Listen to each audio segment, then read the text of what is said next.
I'm Sebastian, and this is Mrs. Mann's class, and reading Strega Nona by Tomie dePaola.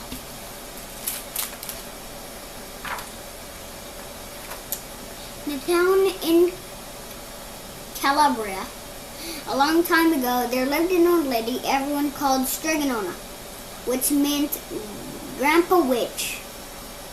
Although the people in town talked about her in whispers, all they went to see her if they had troubles. Even priest and the sisters of the convent went because Strega Nona did have magic touch.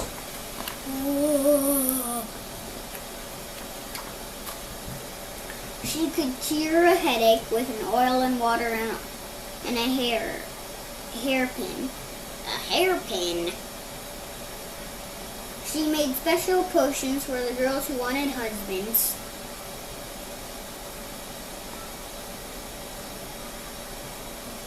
And she was very good at getting rid of warts.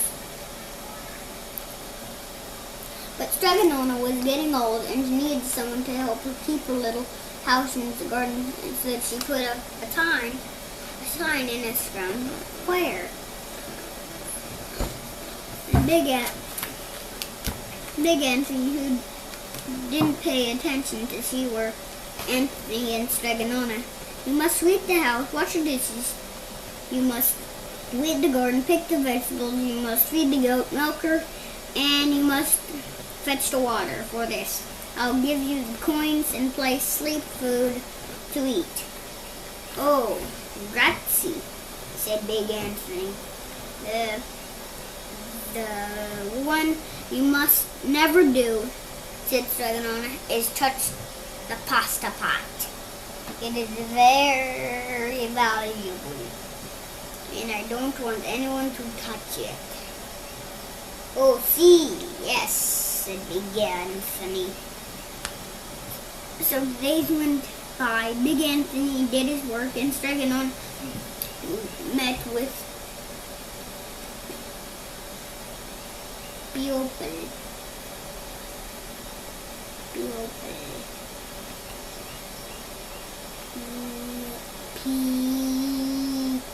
People who came to see her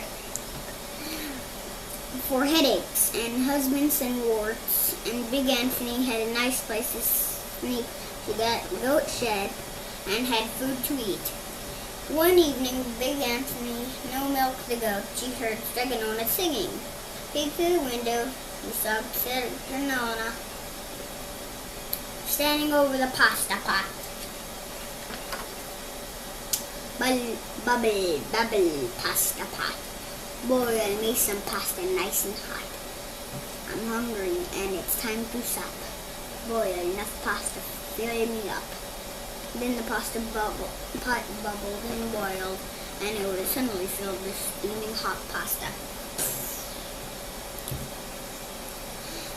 Then Strega Nona sang, enough,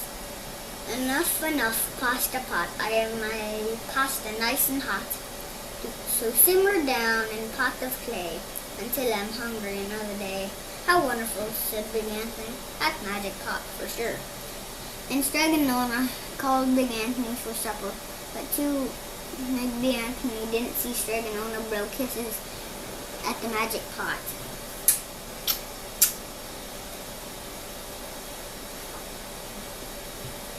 And this is what happened. The next day, when Big Anthony went to the town square to fetch water, he told everyone about pasta pot.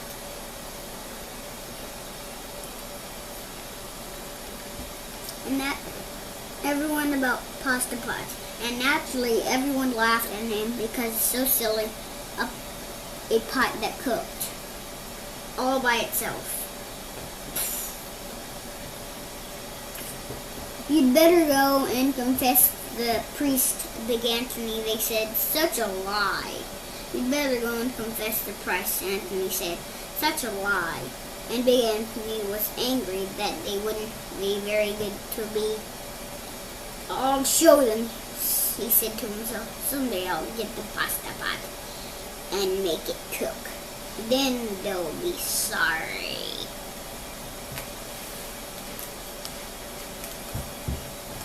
that they came sooner than Big Anthony would have that, because 2 days later, Strega Nona to Big Anthony, I must go over to the mountain town to see my friend Strega Amelia.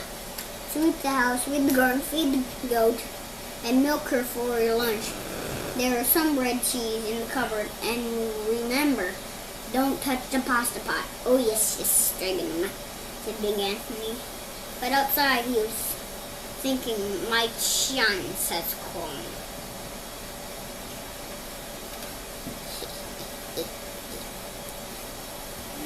As soon as Strega Nona was out of sight, Big Anthony went inside and pulled the pasta pot off the shelf and put it on the floor.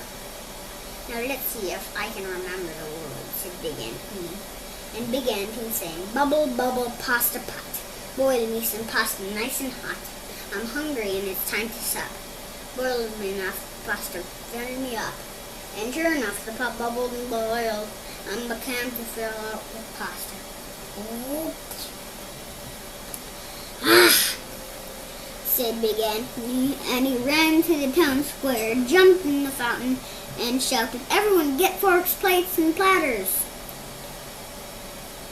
And worked. Of course everyone laughed, but ran home to get forks, plates, platters, and bowls. And sure enough, they got Strega Nona pasta so full it was beginning to overflow. Wow, overflowing! Big Anthony was a hero. He scooped the pasta and filled the plates and platters and bowls. There was no more for the townspeople, including the priest and his sisters from the convent. And some people came back in 2 or 3 helpings, but the pot was never empty.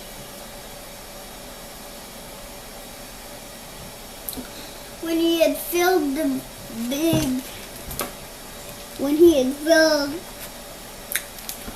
when all he had there full, Big Anthony sang, enough, enough, my pasta pot. I have some pasta nice and hot. So simmer down my pot of clay until I'm hungry another day. But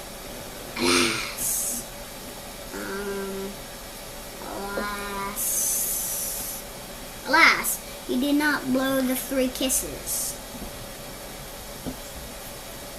Went outside to the plaza of the crowd. Again, he took a bow. He was such busy listening to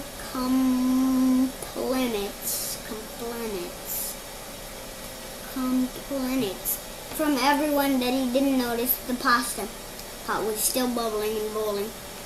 Until the sister from the convent said, oh, Big Anthony, look, now pasta is pouring out of the pot and overflowing Strega Nona's house, and it was coming to the door. Whoa, it's getting at the door! Ah! And Anthony rushed to the town, magic words again, but the cup kept bubbling. He took the pot from the floor, but pasta kept pouring from it. Big Anthony grabbed the cover and put it on the pot and sat on it. But the pasta raised Big Anthony and now slipped to the floor at Strega Nona's house. Whoa! It's overflowing the house. Stop, yelled Big Anthony, but the pasta did not stop. And if someone hadn't grabbed poor Big Anthony, the pasta would have covered him up. The pasta had filled the little house. Out of the windows and through the doors came out the pasta. The pot kept on right bubbling. The townspeople began to worry. Do something, Big Anthony, he shouted. Big Anthony sang Miss Maggie's song again, but without the 3 kisses, it did no good. By this time, pasta was on its way to the road, and people were running to keep ahead of it. Wow.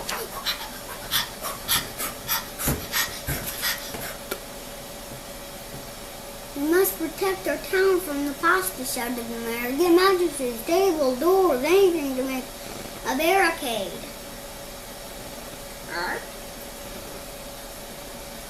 But even that didn't work. The pasta kept bubbling and the pasta kept coming. That's a lot of pasta. We are lost, the people and priest sisters began to pray. The pasta will cover our town, they cried. And it certainly would have had Strega Nona not come down to the road home for her visit. She didn't have looked twice to know what happened. Oh yeah, came right out of the pot. He sang the magic song and blew 3 kisses with the sputter of his pot stopped boiling and the pasta came to a halt.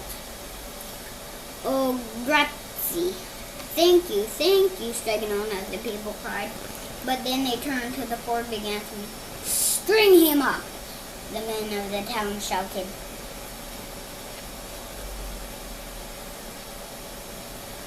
Now wait, said Strega Nona.